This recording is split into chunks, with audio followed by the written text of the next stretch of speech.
I had a guy, Marvin Del Valle. You know who Marvin Del Valle is? Of course. So you're his hero, okay? He brought you up at the event in front of 6,000 people, okay? He says, Patrick, I'm begging you, if you can, ask this question. He's a Catholic, and he's a very, very well-read Catholic, okay? And he's from Honduras. He's done well for himself in business. And when I read this question for you, you're going to realize how technical of a question he's asking you, okay? And I'm curious to know what your take's going to be on this. It has to do with a comment you made about the Catholic Church, right? Let me read this to you, see if I have it. Here we go, okay? It's long-winded, so just brace for impact. Okay. In his video, Who Dares to Say He Believes in God, he criticized the Catholic Church very harshly. It's not the first that he had done, and he basically compared the Catholic Church to the Protestant approach to salvation, number one. Number two, he then had the opportunity to interview Bishop Barron as part of his podcast named Christianity and the Modern World, and most of us expect him to ask some really tough questions about the issue. He criticized, but he never happened. He almost looked overwhelmed by the moment and the conversation. He almost looked like a man that wanted to confess, okay? First question. He's got three of them here for you. Number one, why did he avoid the tough questions? Bishop Barron was the best person, the most qualified person to clear what I believe is a mistaken perspective about the Catholic Church. Number two, he was also just coming back from a difficult health situation he experienced in 2019. Did that influence his approach to the conversation? You called me the day of my birthday, September 20th. I called him, let me know that he was really not doing well. We knew kind of what you were going through.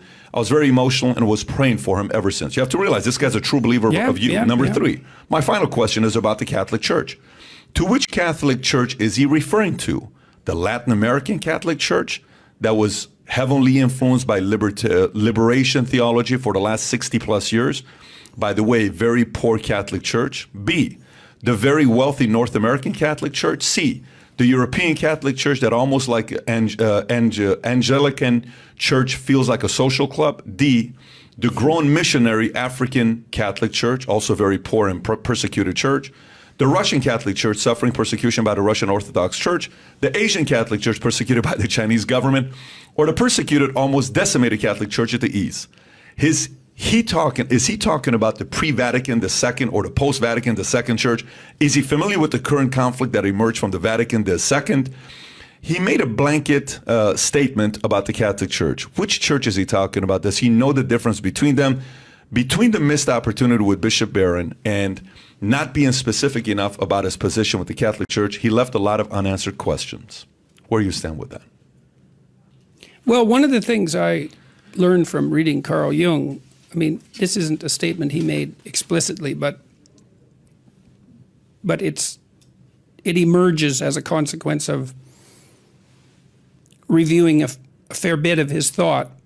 His proposition, in some sense, was that Catholicism was as sane as human beings could get. And it's a very interesting rejoinder to the atheist types because they think we could be rationalist materialists. But I don't think we can be because that isn't what we're like. We're all going to become rational in this scientific sense. There aren't that many scientists, and even among scientists, there aren't that many scientists. It's actually really hard to be a scientist. It takes a lot of training. It's a very specific way of thinking. And it isn't how obvious how broadly accessible that's ever going to be. And I say that as an admirer of the scientific enterprise. Catholicism is a great drama. It's an inclusive, encompassing ritual and drama, as well as a system of beliefs. And, more power to it as far as I'm concerned on that regard. I don't remember what my fundamental criticism was, unfortunately. There's many podcasts that I've done because I was so ill and sometimes while doing them that I don't remember them at all. I meet people that I interviewed for 2 hours and I don't remember meeting them. It's very distressing, but that's life. I would say, and I think the idea that a critique should be differentiated, that's a very good idea and fair enough. And I certainly don't feel like engaging in a blanket condemnation of the Catholic Church. I've been grappling and trying to do this with Bishop Barron too. Part of the reason Barron wanted to talk to me is because people who are actively engaged in the religious enterprise professionally. And this is Orthodox Jews, Muslims, Orthodox Christians, Roman Catholics, Protestants less so, but some. They're interested in the popularity of my lecture series on Genesis, because I did that lecture series in 2017. It was really the first public lecture series I gave. We rented a theater in Toronto privately and booked it for 15 weeks, and I offered these lectures, and all the tickets sold out. And most of the people who came were young men. And that's weird, because you imagine going to a bank with this business plan. So I'm going to rent a theater. I want you to loan me some money. I'm going to rent a theater. I'm a professor. I'm going to rent a theater. And I'm going to lecture. The first lecture I'm going to give will be 2 hours on the first sentence of Genesis. And my target market is young men. It's like, they're not going to lend me any money. That's a no starter. But the lectures sold out, and they've been watched, I don't know, 40 million times or something on YouTube. And so the civil apparatus of many religious organizations are interested in this, because I obviously tapped into something that they're not tapping into. And my criticism, if I remember, was a criticism aimed at addressing the fact that that's not being tapped into. One of the things I talked to Bishop Barron about, and I may not be addressing your friend's concern, because I don't know what specific criticism he was concerned about.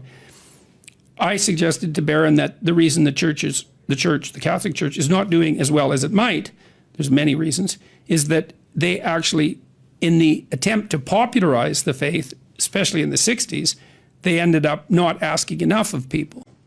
So we shouldn't ask so much. Like, no, wrong decision. Meaning expect? Expect. Okay, got it. Make it more accessible. Got it. It's like, got it. Yeah. One thing I learned from reading Kierkegaard, Kierkegaard said at one point, in a real comical piece of writing, that once everything has become too easy, that there'll be a massive outcry for voluntary difficulty. And I thought, that's smart. Well, he was smart. He was Kierkegaard after all. And the church can offer that. That is what it has to offer. Like, that's the straight and narrow path. This is very, very, very, very, very difficult. But it's the alternative to hell. So there is that. And I think there's true and there's meta-true, and that's meta-true. That's powerful, because, churches sit behind closed doors, and the board will say, whoever the board may be at a non-denominational church, hey, Pastor, this last time you talked about, pick whatever it is, transgenderism a little bit too much. We're losing our, attendees. Or you talked about this. Don't spend too much time talking about gay marriage out of the Bible, because we have to be a little bit more diplomatic. Let's not raise the standard too much where people are doing too many Bible studies or too many, events at the house. You're saying, no, double down and raise the standards and keep them high. Expect more from people. That's what you're saying. Yeah, absolutely. And it isn't, and not in a finger-wagging sense. It's more, I've been talking to a lot of Islamic thinkers, and I have a lot of Muslim people have watched my biblical lectures, like a lot. And so I have a following, strangely enough, among the Muslim community and among Orthodox Jews and broadly among religious communities.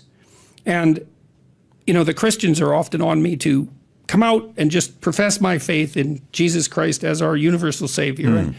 And whenever I'm, let's say, questioned in that manner, it's always a trap. It's like, join my club. It's like, you just stay in your own club.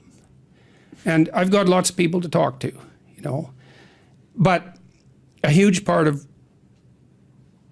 the Muslims say, it's pretty funny. Peterson doesn't realize it, but he's actually a Muslim. And I had an Orthodox Jewish fellow in New York make a comment about his friends watching my videos and seeing them in accordance with the deepest elements of their teachings. And it's a lovely thing to see. It's very surprising to me. It's quite staggering. But, what I'm doing is predicated on the idea that there's way more to people than they let out. And a lot of that's to be found in their darkness.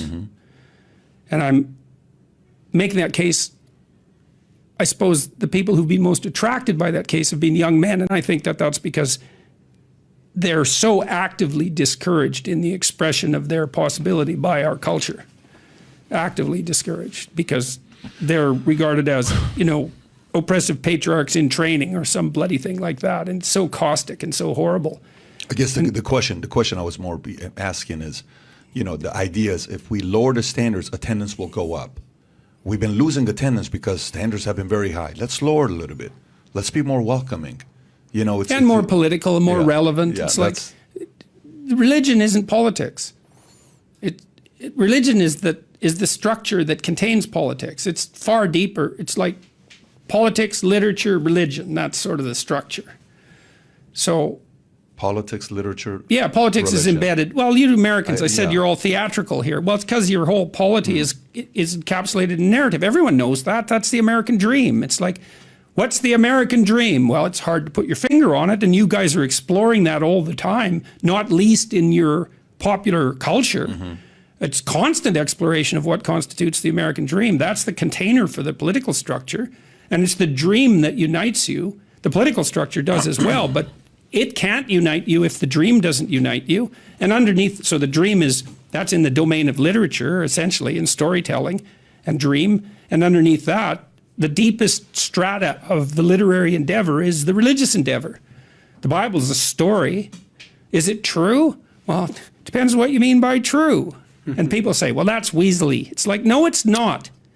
If you ask a profound question like that, is the Bible true? You can't assume true and then cram the Bible into that. You have to make both sides of the equation open to question. What do you mean by true? Well, you're not answering the question. No, I'm just not answering it the way you want me to. I'm not. This is why people like Richard Dawkins always kick the hell out of religious people when they're debating them.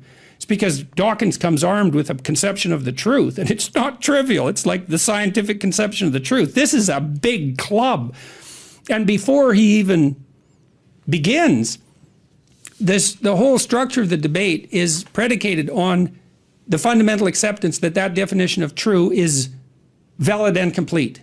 And so the religious people just lose because they're up against the might of science. It's like, how are they not going to lose that? So what do you mean by God true? is not great? Is that saying? Yeah, I've read it. And by the way, he is very, very influential on how he influenced